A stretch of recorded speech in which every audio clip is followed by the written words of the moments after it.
नमस्कार दोस्तों, एक और अध्याय में आपका स्वागत है। हम अब अध्याय 4.3 करेंगे। उसका पहला प्रश्न है और पहले प्रश्न में हमें 3 प्रश्न दिए हैं। 3 में से हम पहला प्रश्न कर रहे हैं। इसमें से भी परीक्षा में एक प्रश्न अवश्य ही पूछा जाता है, तो प्लीज़ आप ध्यानपूर्वक इसको पढ़ें और मेरे साथ करते हैं, ठीक है।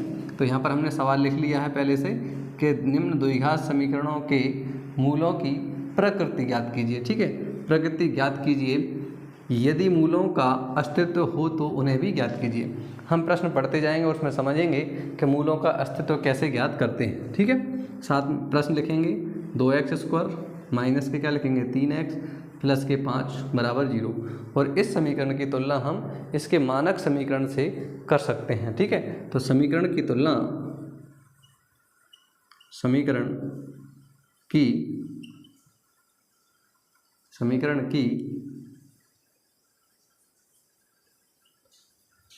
तुलना ax² plus bx plus c बराबर 0 से करने पर, ठीक है।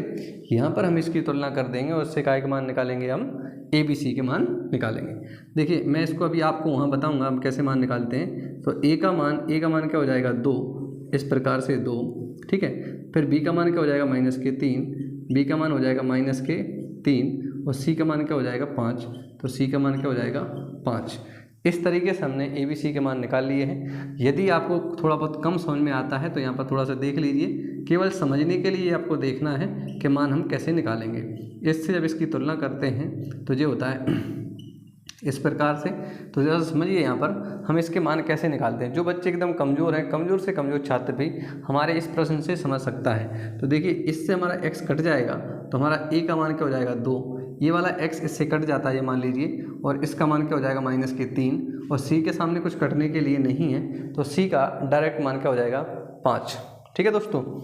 और हमें इसका पहले क्या निकालना है, मूल, ठीक है। मूल जो दिए गए हैं उसकी हमें क्या निकालना है, प्रकृति। तो उसको निकालने के लिए हमारे पास एक स्टैंडर्ड फार्मूला या जैसे हम सूत्र कह सकते हैं, तो विभक्त कर का एक सूत्र होता है, हम विभक्त कर के सूत्र से निकालेंगे। तो विभक्त कर, ठीक है, विभक्त कर का सूत्र लगाएंगे और विभक्त कर का एक सूत्र होता है कि d बराबर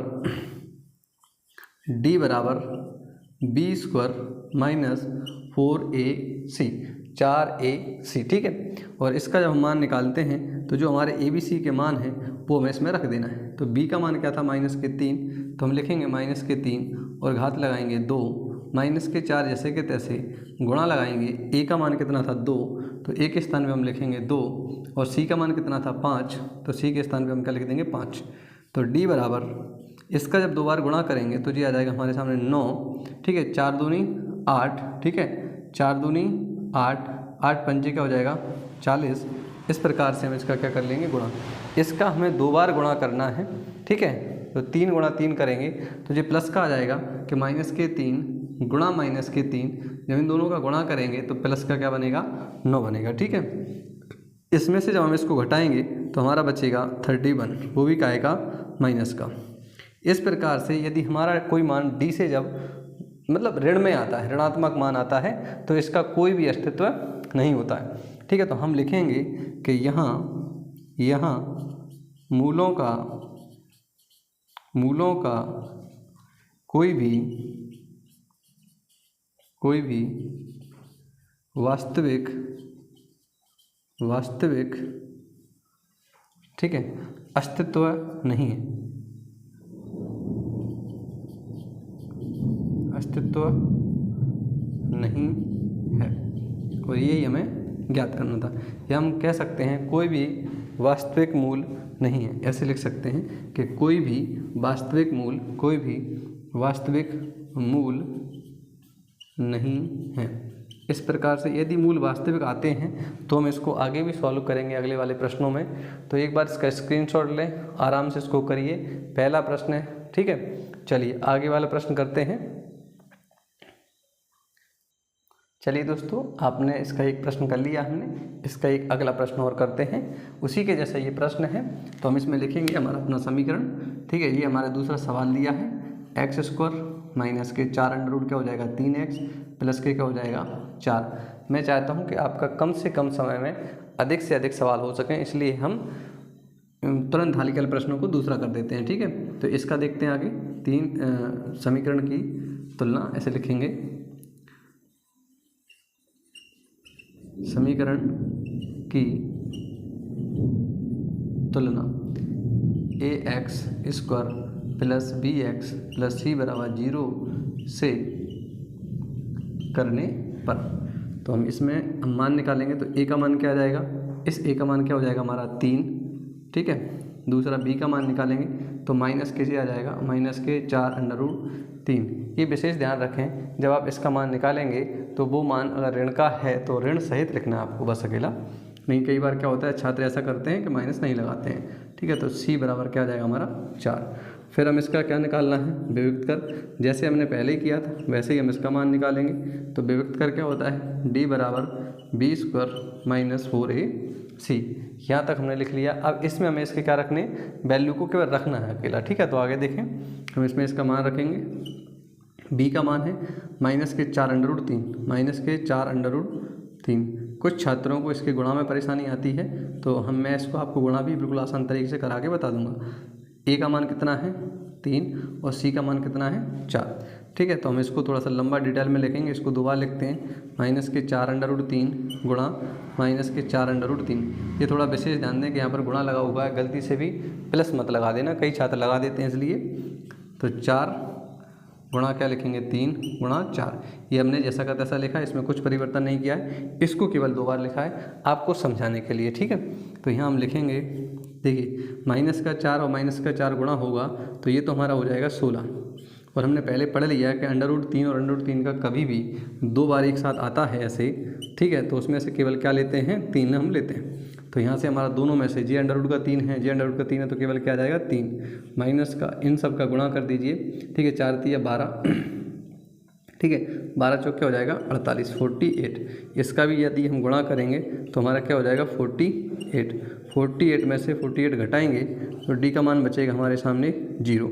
यदि अब हम यहाँ देख रहे हैं तो यहाँ पर हमारा डी का मान क्या आ गया है 0 आ गया है। और जब आपका मान डी का मान 0 या बराबर जब आता है, ठीक है, तो हम उसके क्या निकालते हैं, मूल निकालते हैं। तो हमें इसके क्या निकालने पड़ेंगे, दो जो मूल हैं वो वास्तविक हैं, इसलिए यानी दोनों के बराबर हैं, तो हम उसके लिए भी अलग से लिखते हैं। यहाँ पर लिखेंगे कि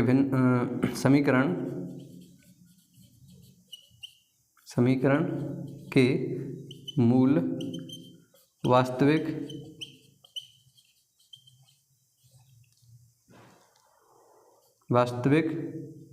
और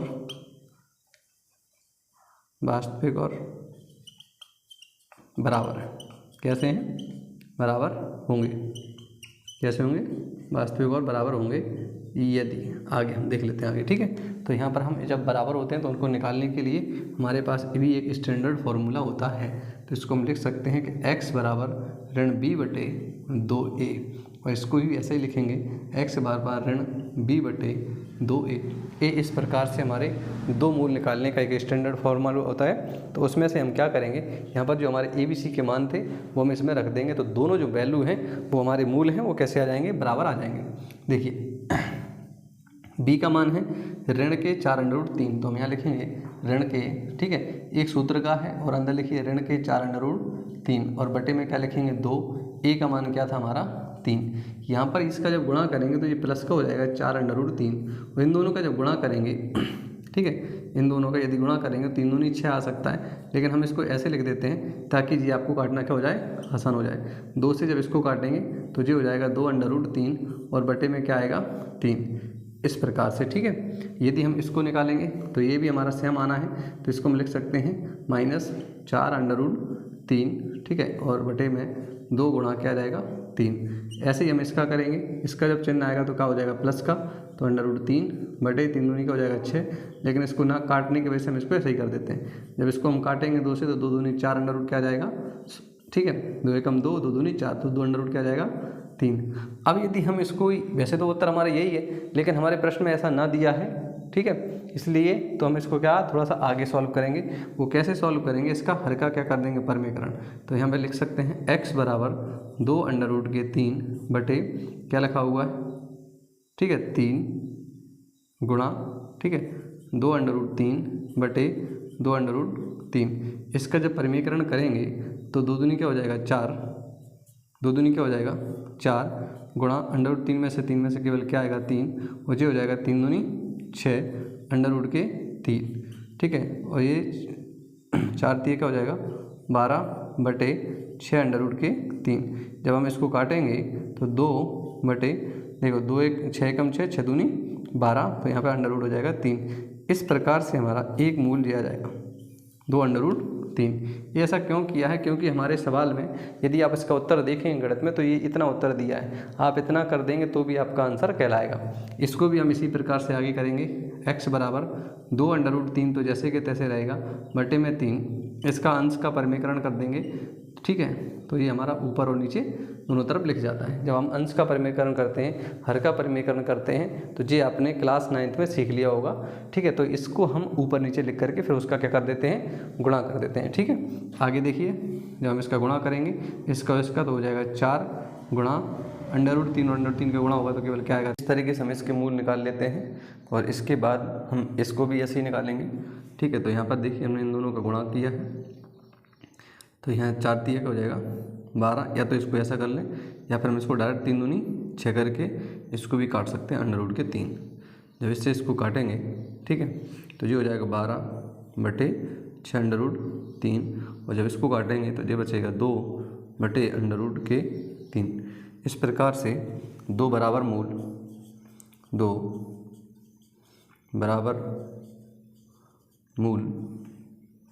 क्या हो जाएंगे 2/√3, 2/√3 हैं। ठीक है, तो ये हमें ध्यान रखना है कि जब भी हमारा d का मान क्या आ जाएगा 0, तो इस प्रकार से हमें इसको आगे ले जाते हुए इसके 2 मूल भी निकाल लें। ठीक है, थैंक यू, जय।